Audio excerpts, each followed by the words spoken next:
오늘의 말씀 사도행전 19장 8절로 20절 말씀입니다. 바울이 회당에 들어가 석 달 동안 담대히 하나님 나라에 관하여 강론하며 권면하되 어떤 사람들은 마음이 굳어 순종하지 않고 무리 앞에서 이 도를 비방하거늘 바울이 그들을 떠나 제자들을 따로 세우고 두란노 서원에서 날마다 강론하니 2해 동안 이같이 하니 이사에 사는 자는 유대인이나 헬라인이나 다 주의 말씀을 듣더라. 하나님이 바울의 손으로 놀라운 능력을 행하게 하시니 심지어 사람들이 바울의 몸에서 손수건이나 앞치마를 가져다가 병든 사람에게 얹으면 그 병이 떠나고 악기도 나가더라. 이에 돌아다니며 마술하는 어떤 유대인들이 시험삼아 악기 들린 자에게 주 예수의 이름을 불러 말하되 내가 바울이 전파하는 예수를 의지하여 너희에게 명하노라 하더라. 유대의 한 제사장 스게와의 7 아들도 이 일을 행하더니 악기가 대답하여 이르되 내가 예수도 알고 바울도 알거니와 너희는 누구냐 하며 악기 들린 사람이 그들에게 뛰어올라 눌러 이기니 그들이 상하여 벗은 몸으로 그 집에서 도망하는지라. 에베소에 사는 유대인과 헬라인들이 다 이를 알고 두려워하며 주 예수의 이름을 높이고 믿는 사람들이 많이 와서 자복하여 행한 일을 알리며 또 마술을 행하던 많은 사람들이 그 책을 모아 가지고 와서 모든 사람 앞에서 불사르니 그 책값을 계산한즉 은 5만이나 되더라. 이와 같이 주의 말씀이 힘이 있어 흥하여 세력을 얻으니라. 아멘. 네, 우리 사도행전 19장 8절부터 20절까지 말씀 묵상 함께 나누도록 하겠습니다. 오늘 이야기는 이제 3차 선교의 가장 중심지가 될 수 있는 에베소에서 일어난 일이 되겠는데요. 우리 잠깐 지도를 좀 보시도록 하겠습니다. 지난번 우리 토요일까지 보았던 말씀들에 보면 이제 고린도를 중심으로 해서 1년 6개월 머물면서 이제 사역을 했었고, 그리고 또 이제 겐그레아로 넘어와서 에베소에 잠깐 들렸다가 이제 거기에 브리스길라 아굴라 부부를 두고 이제 다시 로도를 거쳐서 가이사랴로 지나서 예루살렘에 이제 도착을 하게 되죠. 요게 이제 2차 선교 여정의 마무리, 우리 토요일까지 보았던 본문인데 바로 3차가 이어져서 이제 소개가 되는 것을 볼 수 있습니다. 주일날 본문 넘어가시죠. 18장 23절에 얼마 있다가 떠나 갈라디아와 부르기아 땅을 차례로 다니며 모든 제자를 굳게 하니라 이렇게 돼 있죠. 자, 이것은 이제 3차 선교 여정이 출발되었다는 것을 보여주는 대목입니다. 항상 출발은 어디라 그랬죠? 출발은 시리아 안디옥 이렇게 보셔도 되겠어요. 안디옥 교회에서 파송을 했기 때문에 이제 시리아 안디옥에서 이제 출발을 하는데 다소 고향이죠. 고향을 거쳐서 이제 갈라디아 지역, 우리 이제 갈라디아서의 서신을 받는 대표적인 네 교회죠. 더베, 루스드라, 이고니온, 비시디아, 안디옥까지 이렇게 네 교회를 가리켜서 이제 갈라디아 교회라고 이제 보시면 되겠어요. 그리고 어디로 넘어오느냐면 에베소로 넘어옵니다. 에베소에서 이제 성경에는 오늘 본문에 보면 2년 3개월 정도 머문 것으로 이렇게 소개가 되고 있죠. 특히 두란노 성원을 중심으로 해서 많은 시간을 이제 가르치고 교회를 든든하게 세웠다는 것을 보여주고 있습니다. 자, 그런데 이제 여기가 아시아 지역이죠. 이제 2차 때 가고자 힘썼던 곳. 그러나 성령께서 이제 길을 돌리셔서 이제 유럽으로 진행을 하게 하셨고, 돌아오는 길에 잠깐 들렸었던 이 에베소, 다시 이제 에베소에 들려서 본격적으로 이제 아시아 중심으로 사역을 하는 것을 볼 수 있어요. 이때 이제 오늘 본문에 보면 10절에 이런 표현이 있죠. 같이 읽습니다. 2해 동안 이같이 하니 아시아에 사는 자는 유대인이나 헬라인이나 다 주의 말씀을 듣더라. 자, 그래서 이때에 세워진 교회들, 이미 세워져 있는 교회가 있고 또 이제 바울에 의해서 세워진 교회가 있겠습니다만 더 강화시키는 사역을 에베소 중심으로 하게 되는데, 요한계시록에 보면 이제 아시아 7교회 나오잖아요. 그 교회를 오늘 이제 본문에 보면 10절에 아시아에 사는 자라고 하는 표현이 여기에 이제 다 해당이 되는 거죠. 그래서 7교회가 나오죠. 에베소 교회, 그 다음에 서머나 교회, 버가모 교회, 두아디라 교회, 사대 교회, 빌라델비아 교회, 라우디아 교회.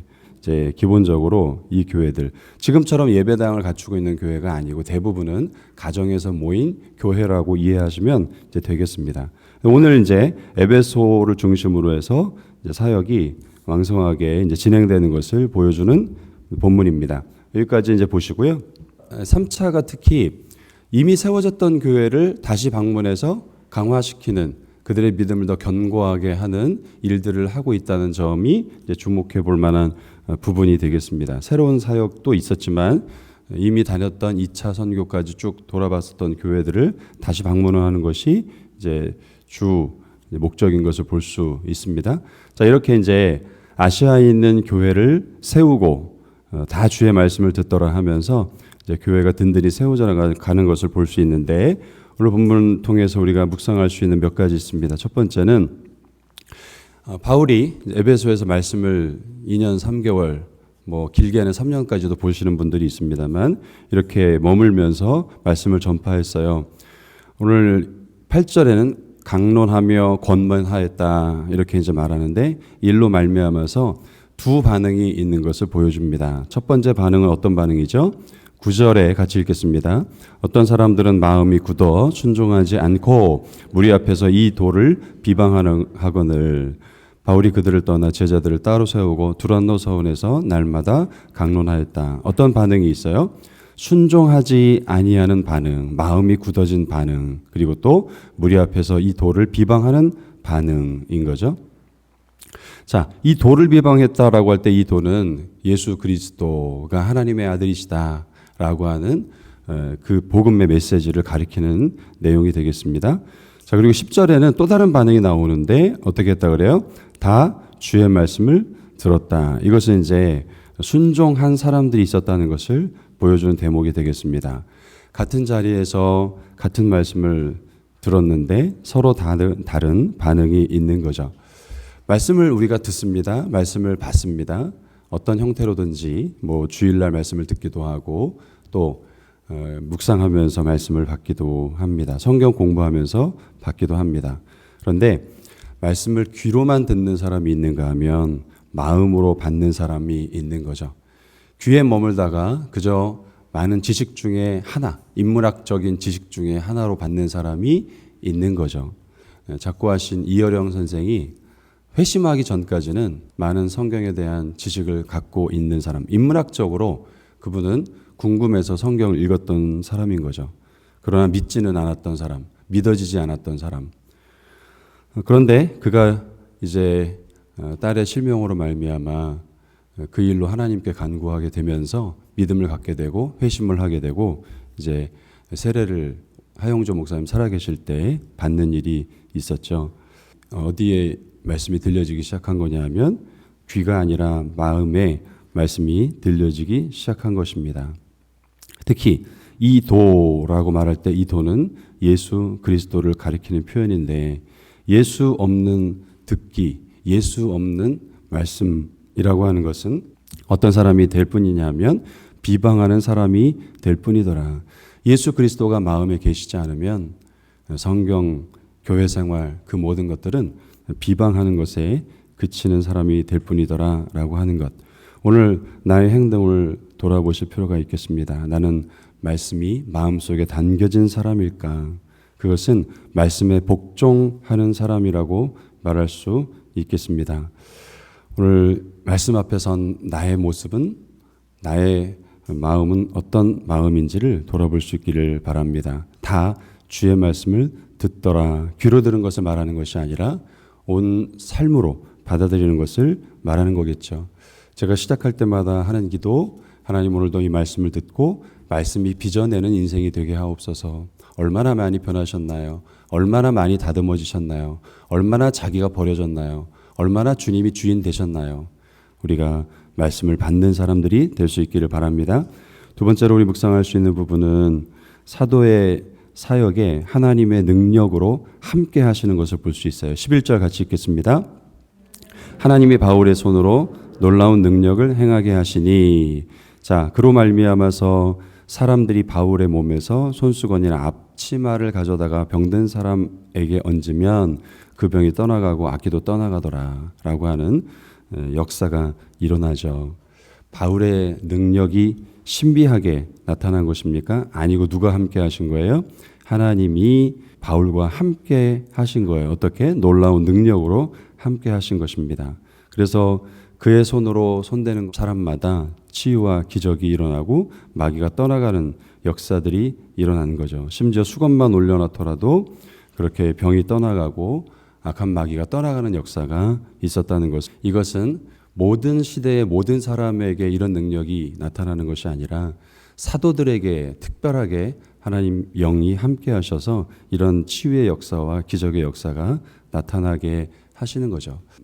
제가 종종 듣는데 어느 기도원 가면 목사들이 이제 기도원 원장들이 이런 비슷한 행동들을 자기 옷을 이렇게 덮어가지고 귀신이 떠나가고 하는 일들을 하는데 잘 모르겠습니다만 그런 일들이 이제 우리 대부분의 신학자들은 이 성경 시대에 성경이 기록되는 신약의 시대에 사도들과 함께 하시는 하나님의 나타나심의 역사다라고 하는 이야기들을 하게 됩니다.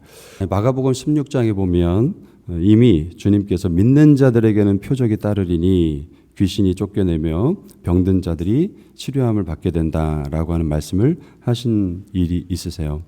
자, 그렇다면 이것이 과연 사도에게만 국한된 것이냐? 그렇지 않다는 거죠.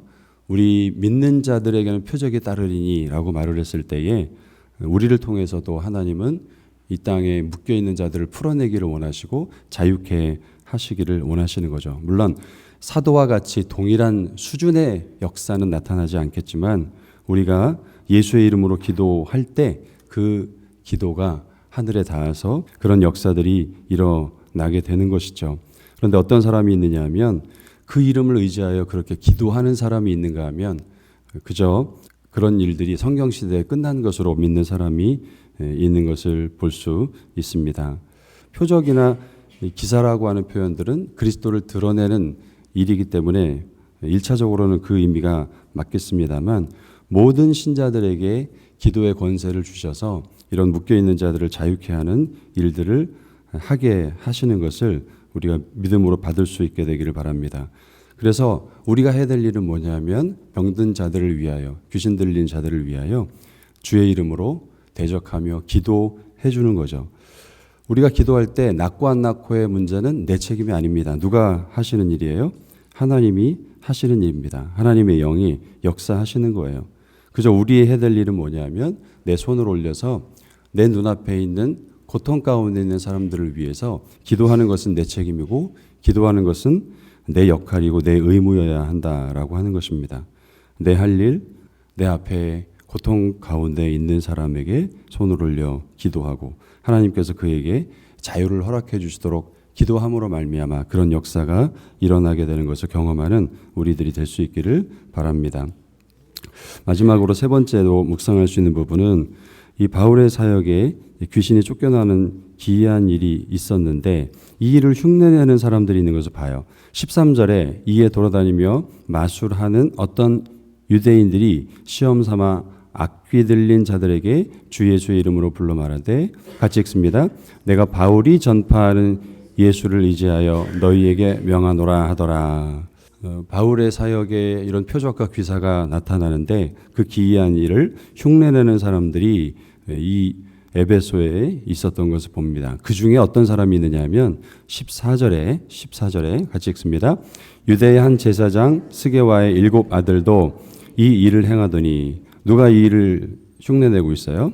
한 제사장의 아들 스게와라고 하는 제사장이 등장을 하는데 여기 어떻게 제사장이 있는지는 좀 잘 모르겠어요. 의문점이 있습니다. 유대가 아니기 때문에 제사장이 여기 있다라고 하는 것이 좀 신학자들마다 분분한 의견이 있지만 중요한 것은 앞에 나오는 마술을 하는 사람들도 지금 누구예요? 유대인이라고 말하고 있고 또 지금 제사장의 7 아들들도 이것을 흉내내고 있는 것을 봅니다. 이미 앞에서도 한번 등장을 했었던 부분인데 얼마나 세속화된 유대인들인가라고 하는 보여주는 대목이 되긴 하겠습니다만 이 유대에서도 귀신을 쫓아내는 그로 말미암아서 많은 사람들이 몰려들게 되는 일이 있었죠. 특히 예수님께서 귀신을 쫓아내는 일을 할 때마다 사람들이 몰려들었는데 그 중에는 귀신의 왕을 힘입어서 저런 일을 한다라고 비방하는 사람들이 있기도 했었습니다. 그런데 이제 에베소에서는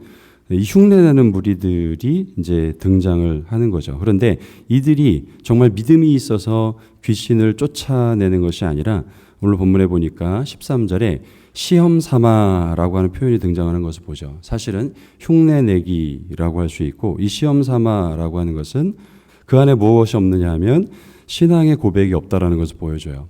신앙의 고백이 없다라는 것을 증명하는 것이 무엇이냐면 이 사람들과 예수님은 상관 있는 사람이에요, 상관없는 사람이에요? 상관없는 사람입니다. 어떤 표현이 등장하느냐? 내가 바울이 전파하는 누구를 예수를 의지하여 너희에게도 명하노라. 자기하고는 상관이 있는 거예요, 없는 거예요? 없고 그저 바울이 전파하는 예수에 불과한 것이죠. 내 예수가 아니라 나의 주 예수님이 아니라 바울이 전파하는 예수에 불과한 것을 이제 보여주고 있습니다. 그 안에 신앙 고백이 없는 것이죠. 신앙 고백이 없는 예수의 이름을 빗대어서 외치는 것은 아무런 변화가 일어나지 않습니다. 오히려 어떻게 하느냐면 귀신이 와서 그들을 제압하는 것을 이제 보여주고 있어요. 같이 16절을 읽겠습니다. 악귀 들린 사람이 그들에게 뛰어올라 눌러 이기니 그들이 상하여 벗은 몸으로 그 집에서 도망하는지라. 어떻게 되었어요? 악귀가 오히려 그들을 사로잡아서 그들을 눌러 그들을 이겼다라고 하는 표현이 등장합니다. 두 종류의 그리스도인이 있다는 생각이 들어요. 두 종류의 그리스도인이라는 것은 귀신을 누를 수 있는 자가 있는가 하면 귀신에게 눌리는 자가 있는 것을 보게 됩니다. 자, 이들은 어떤 사람이에요? 귀신을 누르는 자들입니까? 귀신에게 눌린 자들입니까? 귀신이 눌러버려 그들을 이겼다라고 말하고 있어요. 예수의 이름을 의지하는 것 같지만 예수의 이름이 그 마음속에 있지 않은 사람이라고 말할 수 있습니다. 여러분, 귀신은 예수님의 이름 앞에 벌벌 떱니다. 심지어는 예수님 앞에 서기만 해도 예수여 당신과 내가 무슨 상관이 있나이까 라고 그렇게 벌벌 떨기도 한 장면을 우리가 기억합니다. 나는 예수님의 이름을 온전히 믿고 있는 사람인가? 그렇다면 마귀를 우리가 두려워해야 될 이유가 없는 거죠. 예수님을 믿고 또한 교회 다니는 사람 중에 교회를 다니지만 귀신에 눌려 꼼짝달싹 못하는 사람들이 있는 것을 봅니다. 이유는 뭐냐? 바울이 전파하는 예수에 불과한 사람이기 때문에 그렇습니다. 어떤 사람이 아닌 거예요? 예수님이 나의 주, 나의 하나님이 아닌 거죠. 내 고백은 나의 주, 나의 하나님으로 예수님을 고백하고 있는가? 그런 사람들은요, 귀신을 두려워하지 않습니다. 귀신에 매이지 않습니다. 그런데 바울이 전파하는 예수에 불과한 사람들은 특징적으로 나타나는 게 뭐냐면 기도하지 않는다는 거죠. 기도할 이유가 없는 거죠. 내 힘으로 살아가면 되니까 기도할 이유가 없는 거죠. 대표적으로 예수님의 이름을 믿는 것 같지만 예수님의 이름을 믿지 않는 사람들의 특징인 것을 보게 되어지고요. 이런 사람들은 귀신에게 눌리는 삶을 살아가게 되어질 뿐입니다. 이런 사람들은 세속적 가치가 머릿속에 가득 차 있는 것을 또한 보게 되어집니다. 주인이 바뀌어야 하는 거죠. 예수 그리스도를 믿을 때에 귀신은 예수 그리스도의 이름 앞에 꼼짝하지 못하는 것입니다. 바울이 전파하는 예수가 아니라 예수 내 구주 되어질 때 이런 믿음의 역사가 나타나게 되어질 것입니다. 예수님에 대한 신앙 고백이 분명한 우리 모두가 되어지기를 바랍니다. 기도하겠습니다. 예수를 아는 사람이 아니라 믿는 사람 되게 하시옵소서. 중심에 계셔서 그 예수 그리스도의 이름으로 내 앞에 있는 연약하고 도움이 필요하고 귀신에 매여 있는 자에게 손을 뻗어 기도하게 하시고 그를 자유케 하는 주님의 영광을 나타내는 삶을 오늘도 살아가게 하옵소서. 나의 미천함을 통해서 하나님이 하나님의 일을 하시리라 믿습니다. 그러기에 맞는 사람을 향하여 손을 내밀어 축복하게 하시고 그를 위하여 기도하고 그를 자유케 하는 삶을 살아가게 역사하옵소서. 감사하며 우리 주 예수님의 이름으로 기도드립니다. 아멘.